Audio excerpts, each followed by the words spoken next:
A vida frutífera que Deus preparou para nós é muito mais do que uma saúde física. É uma saúde integral, uma vida satisfeita, plena e plenitude de vida.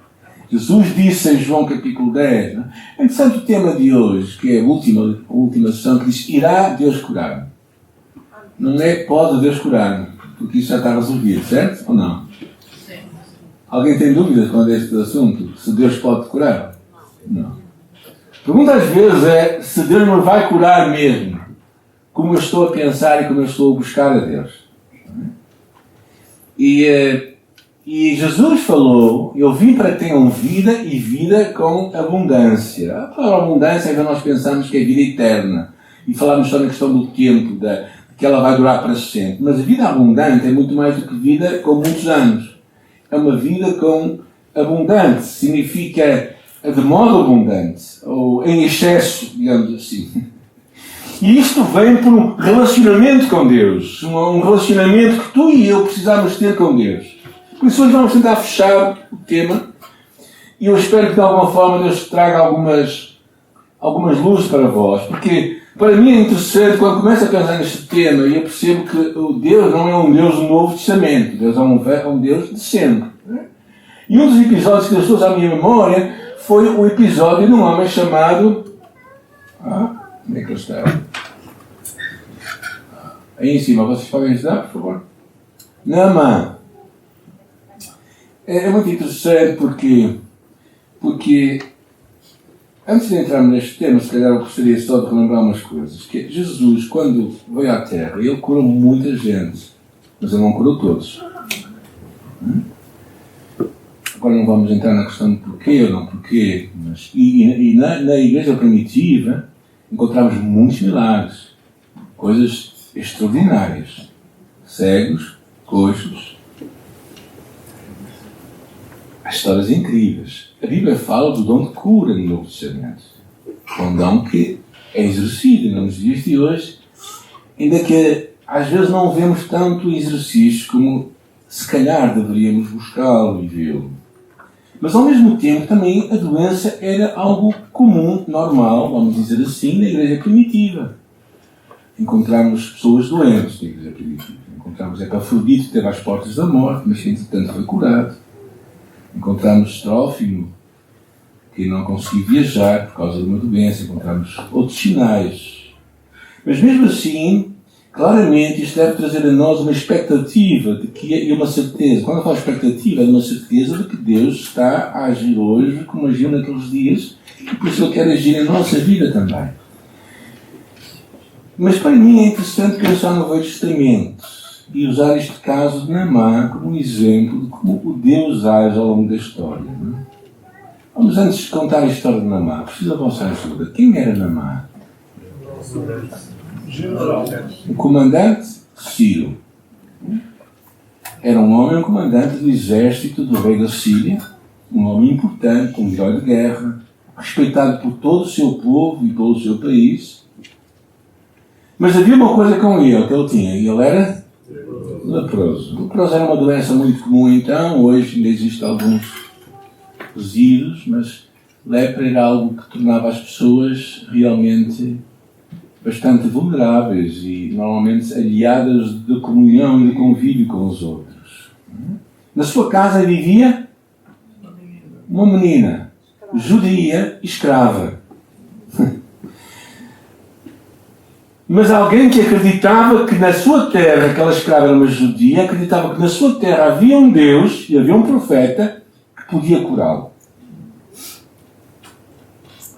E se ele fosse ter com o profeta, ele poderia ser curado. Naamã alimenta aquela esperança e dispõe-se a ir até Samaria. No Google Maps diz que são 600 km, 6 horas de viagem de carro. Naqueles dias seria talvez 30. No Google Times, não é? Mas ele crê que Deus podia curá-lo. Ele foi ter com o profeta, alimenta aquela esperança, e ele pretende fazer uma coisa, como um homem rico e poderoso, pretende comprar os serviços. Ele leva 350 kg de prata, 70 kg de ouro, e 10 mudas de roupa. Não era poucos, não é gramas, gente, é quilos. Levava uma comitiva. E Eliseu rejeita aquele pagamento e diz para ele ir ao Rio Jordão, que estava a cerca de 40 km de Samaria, para se banhar. Claro que há aqui uma conversa que eu não vou alimentar muito, que ele começa a discutir, não havia rios melhores lá na terra dele. Claro que havia. Porque é que ele havia de fazer aquilo? Mas ele, depois de uma série de coisas, ele decide se banhar e começa a ver a cura do seu corpo. De uma forma clara, instantânea e evidente. Entretanto, ele volta para agradecer a Naamã. O servo dele, chamado Geazi, ouviu a história e pensou assim: bem, já que ele não quer, eu não me importo. Eu vou receber. Naamã foi castigado com lepra. Perdão, Geazi foi castigado com lepra. O que é que esta história tem para mim muito interessante? Primeiro, eu gosto de chamar este tipo o rei de todos os povos. Naamã é uma história da graça de Deus resistente para todos os povos. E não pode ser comprada por ninguém. A graça não é comprada por ninguém. Ela é graça pura. E é de graça sem nenhum merecimento, sem nenhum pagamento. Naamã, o Ciro, creu que Deus o poderia curar. Um adorador de outros deuses, gente. Vamos pôr as coisas no lugar. Okay? Ele não era um crente professo do Deus de Israel. Mas ele viu uma oportunidade ali e acreditou que aquela oportunidade era para ele. E na verdade, ele acreditou, ele creu no poder de Deus. A cura se dá pela fé na palavra de Deus. É muito interessante aqui, não há nada que nós precisamos fazer, não há elementos espetaculares naquela história, até elementos muito comuns, mas o que há é crer e obediência. Eu acho que isto é muito importante. Crer e obedecer. A menina escrava, para mim, é uma coisa fascinante. Ela era alguém que, sendo escrava, era livre. Era alguém que sabia quem ela era. Ela era filha de Israel. Ela conhecia um Deus em quem ela tinha fé, que podia trazer cura para Naamã, e testemunhava aos outros naquilo que ela acreditava. Ela era alguém verdadeiramente livre. Livre para amar o seu Senhor, Naamã, que era o Senhor dela. Livre no meio da escravatura,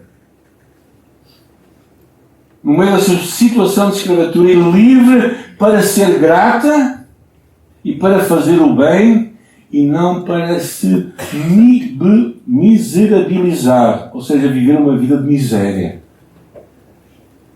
Ela, como escrava, recusou-se a viver-se na miséria. Eu acho que esta para mim é o foco desta mensagem, sinceramente. Esta mulher, esta menina, para mim é a luz que brilha nesta história, mais do que qualquer outra. E Geazi, o crente, certo? Ajudante do profeta, era um homem que vivia uma vida miserável. Não vivia uma vida plena e saudável. Geazi era um mundanão, diria o brasileiro. Não é? Era um homem que vivia no mundo. O pensamento dele era o pensamento de todos os outros homens, só pensava no dinheiro e na riqueza.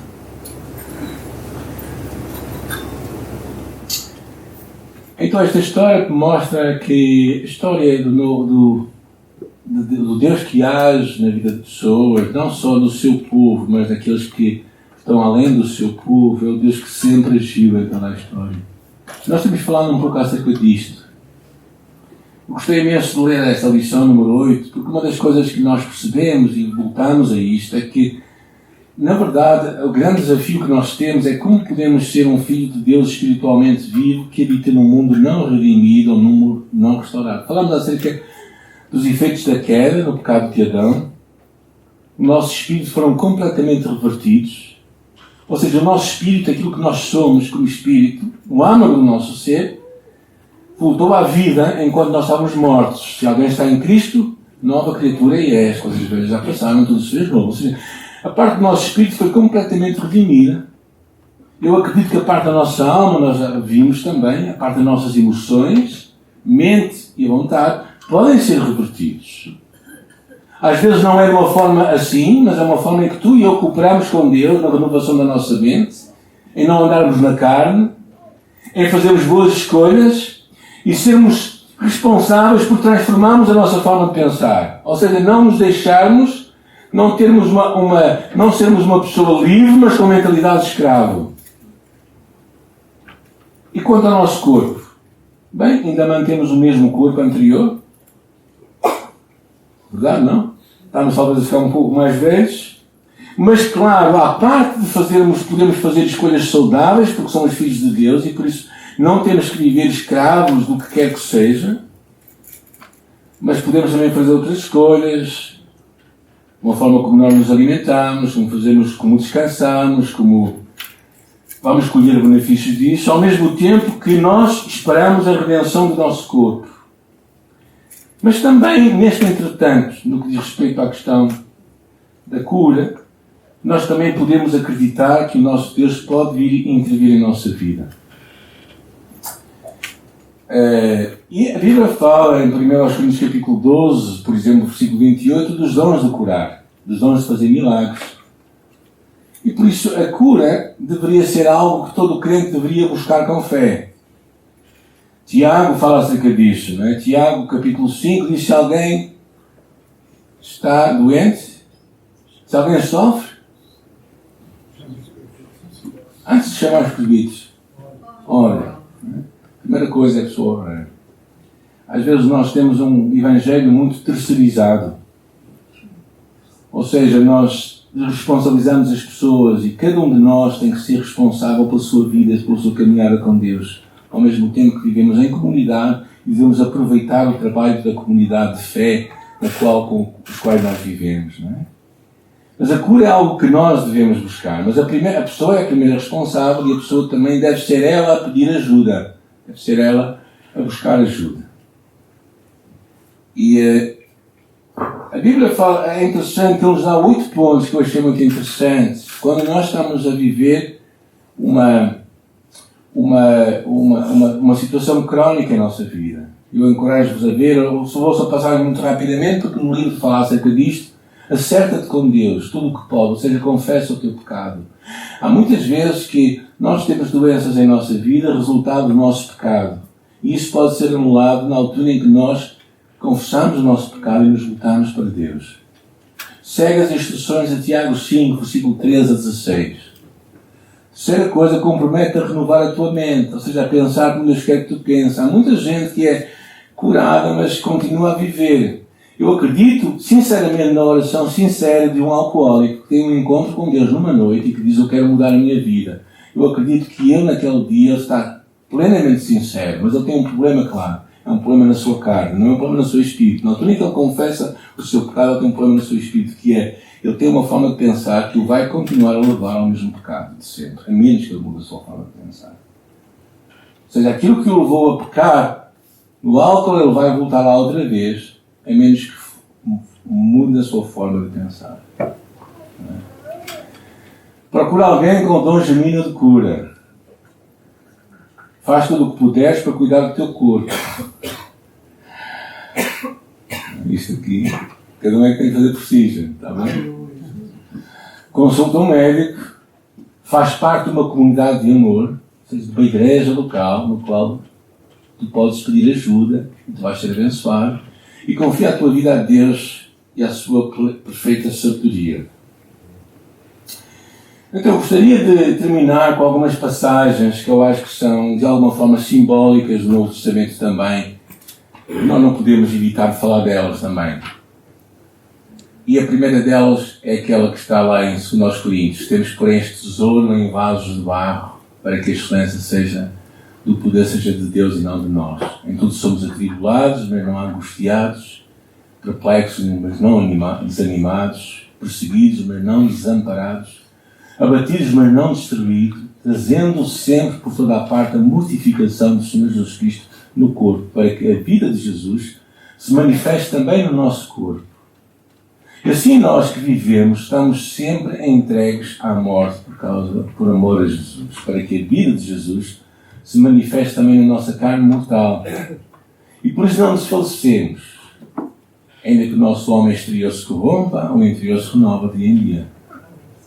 Porque a nossa leve e momentânea tribulação produz para nós um eterno peso de glória muito excelente, não atentando nós nas coisas que se veem, mas nas que se não veem, porque as que se veem são temporais, as que não se veem são eternas.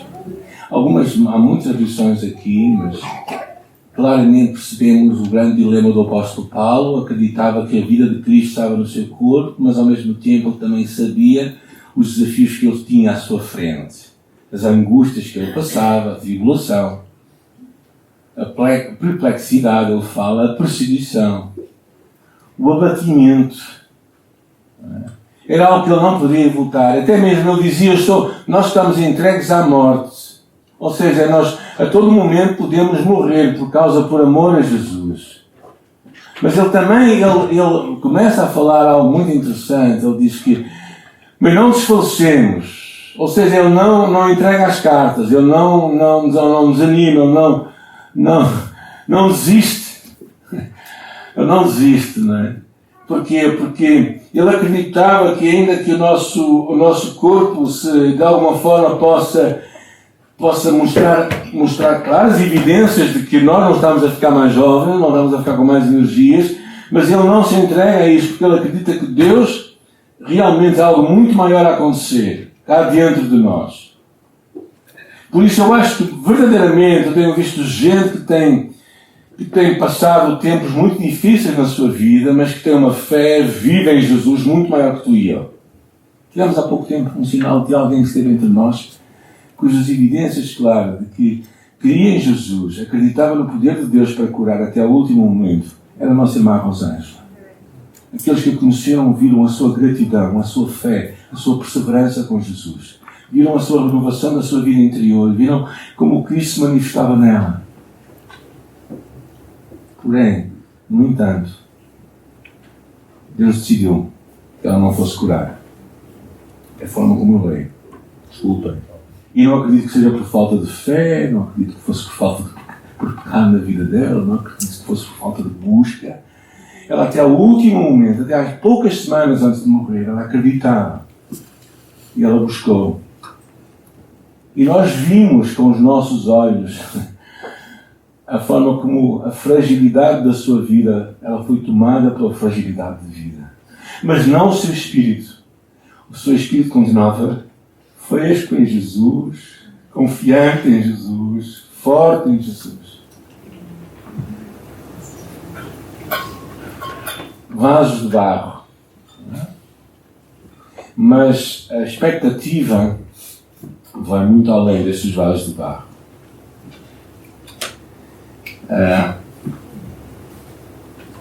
Paulo também percebeu isto na sua própria carne. Ele disse: foi-me dado um espinho na carne, um mensageiro de Satanás para que me bofeteasse e não me exaltasse. Orei 3 vezes para que ele desviasse de mim, mas ele me disse: a minha graça te basta, porque o meu poder se aperfeiçoa na fraqueza. Vou voltar, pois gloriarei nas minhas fraquezas, para que a mim habite o poder de Cristo. Por isso sinto prazer nas fraquezas, injúrias, necessidades, perseguições, angústias, por amor de Cristo. Quando estou fraco, então sou forte. Às vezes, quando nós lemos a Bíblia, nós ficamos em algo como eu chamo avenidas paralelas. Avenidas paralelas que às vezes nunca conseguimos resolvê-las. Por exemplo, nós somos escolhidos por Deus antes da fundação do mundo ou não? Somos. Agora, nós podemos escolher obedecer ou não podemos escolher obedecer a Deus? De alguma forma, tu e eu temos liberdade de escolha. De alguma forma, Deus nos escolheu. Ou seja, são 2 avenidas paralelas. Eu acho que digamos, se pudéssemos dizer aquela que manda mais, é aquela que Deus nos escolhe, aquela que Deus está connosco, Ele é o nosso encontro. Mas Ele não escolhe pessoas para serem robôs, para simplesmente fazerem aquilo que Ele quer. Simplesmente eles não podem fazer nada, só têm que fazer aquilo. E eu sei que há pessoas que aqui, até na nossa igreja, que às vezes têm dificuldades em lidar com essas duas coisas. Eu também tenho muitas dificuldades. Mas sabes que tu não és salvo pelas tuas doutrinas. Tu és salvo pela tua fé em Jesus, pela tua graça de Jesus. Convém acreditar naquilo que é certo, mas há coisas que nós não resolvemos desse lado da eternidade.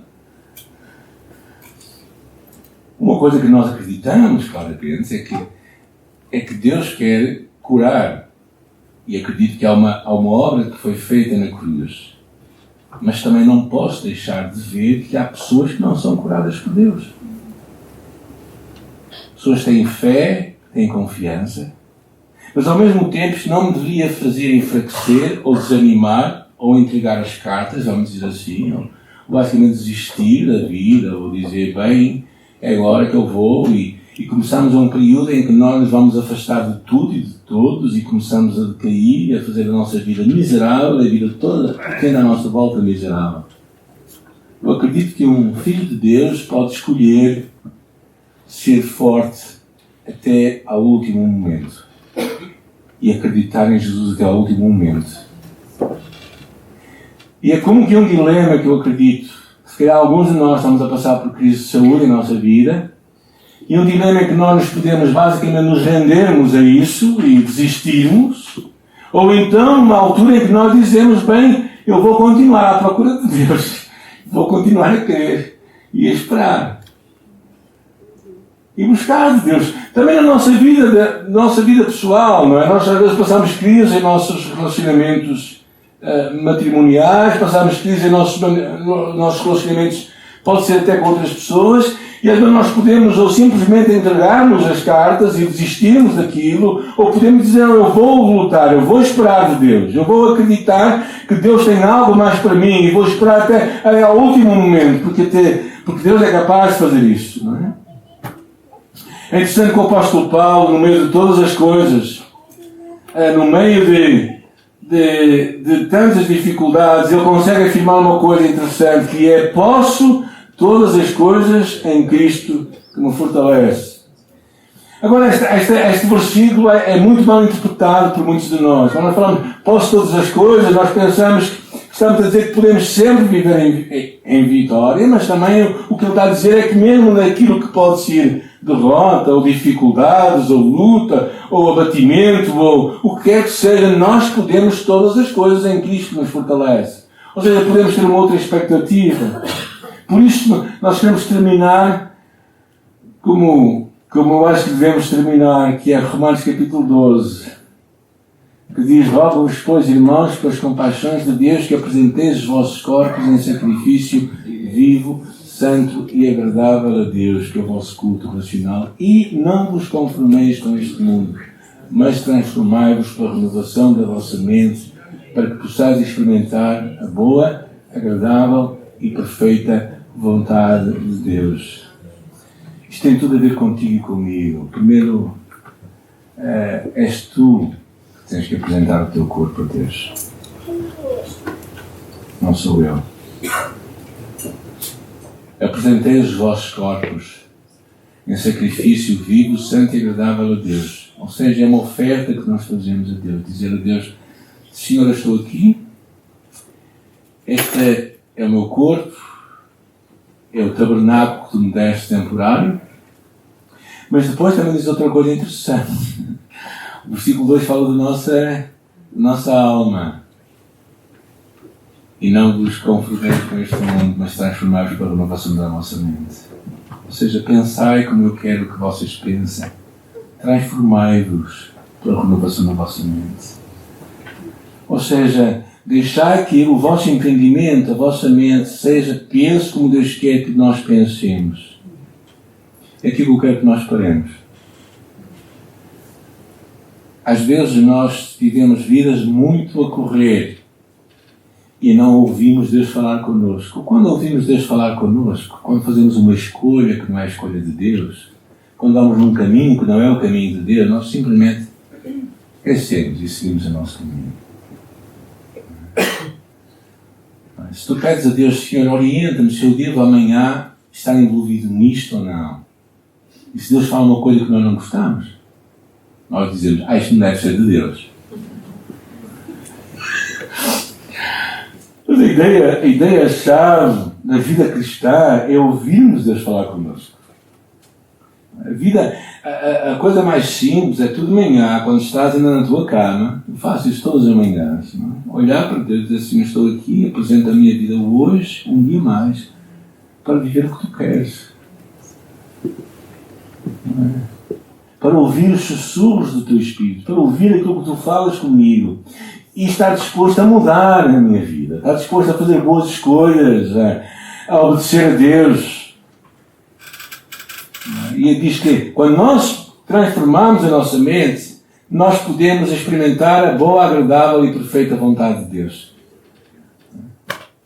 Então, a chamar é nós oferecermos o nosso corpo e confiar que Deus, tal como diz Romanos 8, faz com que todas as coisas cooperem para o bem daqueles que amam a Deus. E também afirma de que nada nem ninguém nos pode separar do amor de Deus que está em Cristo Jesus. Nós, no nosso tempo lá no retiro, vamos ter a oportunidade de orar também por cura, por pessoas. Vamos ter a oportunidade também de buscar a Deus individualmente. Vamos ter a oportunidade de pôr em ordem a nossa vida. E por isso eu quero realmente vos encorajar a estar presente. Eu penso que é um momento chave na vida de alguns de nós. Se calhar alguns jovens pensam, bem, mas eu não preciso disso, ainda sou jovem. Alguns pensavam assim, se calhar. Ninguém devemos pensar. A vida que estamos a falar, a vida saudável, não é simplesmente física, é uma vida plena. E é isso que eu te quero encorajar. A buscares a Deus, não é? Não numa coisa muito específica, que é uma saúde física, mas uma coisa muito maior, que é uma vida plena, abundante, que Deus tem para ti. Então eu quero-te verdadeiramente encorajar nisso. E nesta manhã, eu, olhando para esta passagem, e vamos terminar aqui, é isto que eu quero deixar convosco. Que nós apresentemos o nosso corpo em sacrifício vivo, santo e agradável a Deus. O meu pai, um mês e meio antes, o meu pai tinha muito medo da morte.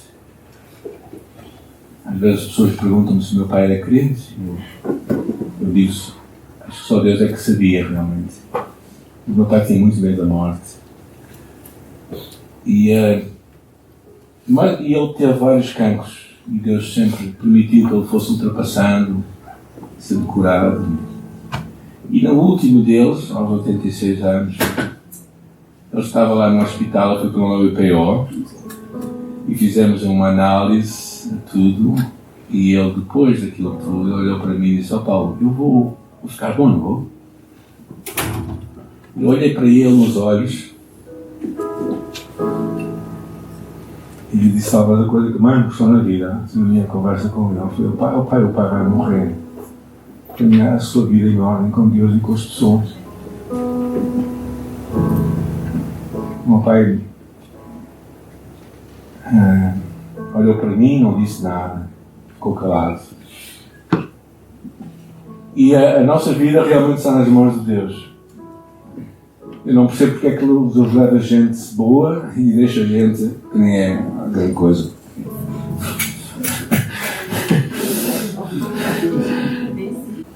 Como é que eu posso explicar que gente boa acontecem infortúnios e doenças e gente que já se calhar deve estar perto de Deus ou daquele lado da eternidade, ainda não por cá, na vida difícil de outros. Mas sabes, o que eu sei e o que eu acredito, do fundo do meu coração, é que Deus é soberano. Ele é capaz de reunir todas as coisas. E eu não sei como é que Deus faz isto, não é? Como é que Deus junta todas estas coisas e como é que Deus permite que tudo isto aconteça, mas no final Ele consegue manobrar tudo para a glória dele. Isso acontece quando homens e mulheres como nós decidem se entregar a Deus e dizer: Senhor, estou aqui para me oferecer a Ti, para cumprir a Tua chamada, e eu não vou entregar as cartas, eu não vou desistir, eu vou acreditar, continuar a crer em Ti, Senhor, eu vou acreditar que Tu tens poder, que Tu vais fazer, eu vou continuar a buscar a Tua face, eu vou realmente buscar a Tua face. Não é? Porque às vezes nós dizemos que buscamos a face de Deus, mas somos muito lentos em fazer isso, somos muito pouco comprometidos. Mas eu quero nesta manhã te encorajar a entregar a tua vida a Deus, todo o teu corpo a Deus, e crer mesmo que Ele vai usar a tua história, a tua vida. Ele é o Deus que vai fazer milagres da forma como Ele o deseja, e tu vais ver o agir de Deus se tu te entregares e se tu renovares a tua mente. Eu volto a enfatizar isto: tu renovares a tua mente, porque há muitos de nós que se entregam, mas estão com a mente completamente ainda a pensar não como Deus quer que tu penses. E por isso nós voltamos aos mesmos pecados e voltamos à mesma vida. E não saímos, como diz, da cepa torta, não é? Mas tu podes mudar. Eu posso mudar. Eu acredito nisto faz meus 60 anos. Eu acredito que Deus ainda está a trabalhar em mim. Ainda está a mudar a minha vida. Mas passa por esta entrega.